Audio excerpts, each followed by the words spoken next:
एक cab higher की और सुबह 4 बजे अपनी ट्रिप के लिए निकल गए। याविन और उसके दोस्तों को लेने आया ड्राइवर बहुत ही हंसमुख और खुश मिजाज था।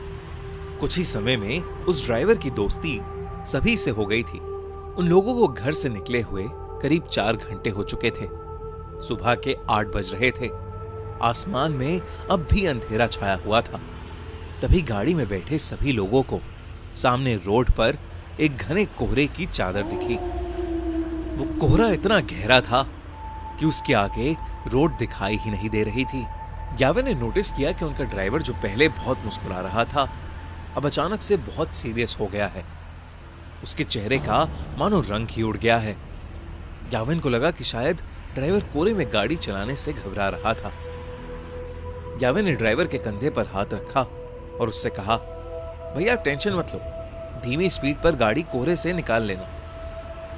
तभी उस ड्राइवर ने याविन को देखा और सहमी हुई आवाज में कहा, मेरी आपसे विनती है, कोहरे से निकलते वक्त प्लीज गाड़ी की खिड़की बंद ही रखना, भूल कर भी मत खोलना। ड्राइवर इतना डरा हुआ था कि याविन और उसके दोस्तों की हंसी छूट गई। इस पर उस ड्राइवर ने बताया कि वो जिस इलाके में है वहां कभी कोहरा नहीं आता, और जब कभी ऐसा कोहरा आता है तो वो अपने साथ एक छलावा, एक झूठ, एक माया लेकर आता है। याविन और उसके दोस्तों को ड्राइवर की बात पर विश्वास नहीं हुआ।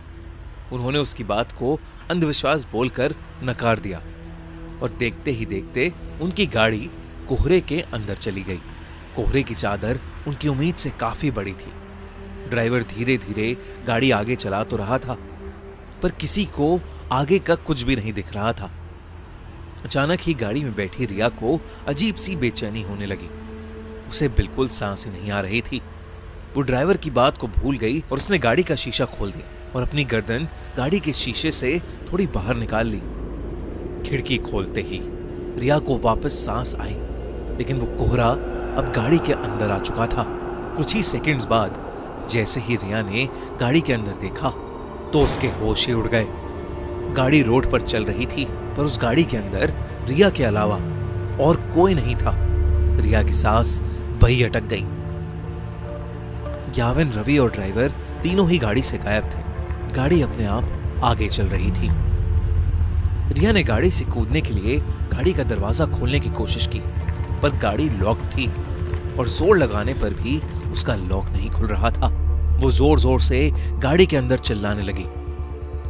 तभी कुछ ही देर में धीरे धीरे वो गाड़ी खुद ही रुक गई और दरवाजे का लॉक अपने आप खुल गया।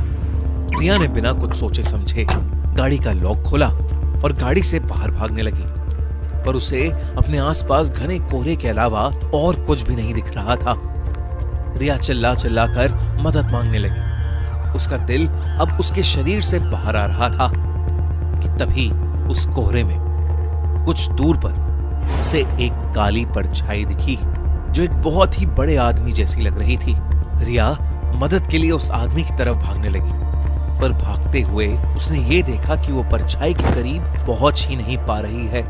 वो परछाई हमेशा उतनी ही दूर होती जितनी पहले थी। इससे पहले रिया कुछ भी समझ पाती, उसे महसूस हुआ कि जैसे उसके पीछे कोई खड़ा हुआ है। रिया अब इतनी डर चुकी थी कि उसके अंदर पीछे मुड़ने की भी हिम्मत नहीं थी। और हिम्मत करके जब रिया ने पीछे देखा, उसकी रूह कांप गई। रिया के पीछे एक 12 फीट लंबा काला साया था। लंबे काले साये को देखकर रिया बुरी तरह कांपने लगी। तभी अचानक रिया को पीछे से एक बहुत जोर का धक्का लगा और वो नीचे गिर पड़ी। याविन, रवि, वो ड्राइवर और रिया अब भी गाड़ी में थे। रिया ने जैसी वो खिड़की खोली थी, वो बेहोश हो गई थी। उस ड्राइवर ने उसके बेहोश होते ही रवि को जल्दी से वो खिड़की बंद करने को कहा। याविन और रवि रिया की हालत देखकर उसे जगाने की कोशिश कर रहे थे, और ड्राइवर बस बार बार एक ही चीज बोले जा रहा था, गाड़ी की खिड़की नहीं खोलनी चाहिए थी, नहीं खोलनी चाहिए थी गाड़ी की खिड़की।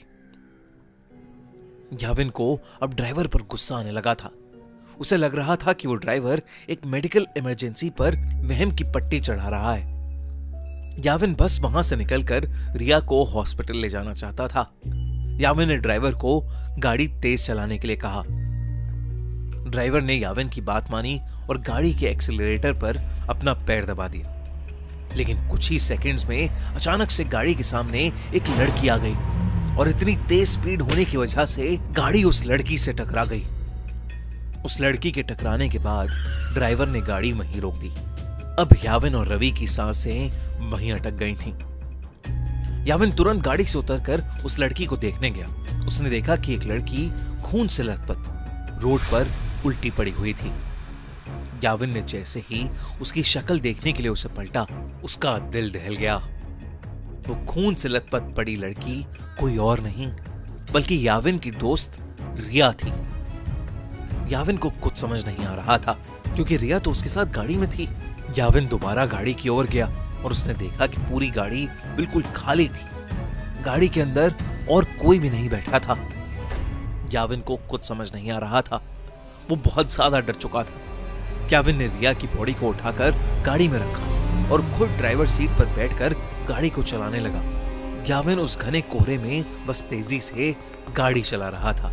तभी उस चलती हुई गाड़ी के सामने वही 12 फुट लंबा काला साया आ गया और याविन का गाड़ी की स्टीयरिंग पर से कंट्रोल बिगड़ गया और वो गाड़ी रोड के एक साइड के एक पेड़ से जाकर टकरा गई। अगली सुबह उनकी गाड़ी एक पेड़ से टकराई हुई मिली जिसमें ड्राइवर, याविन, रवि और रिया थे।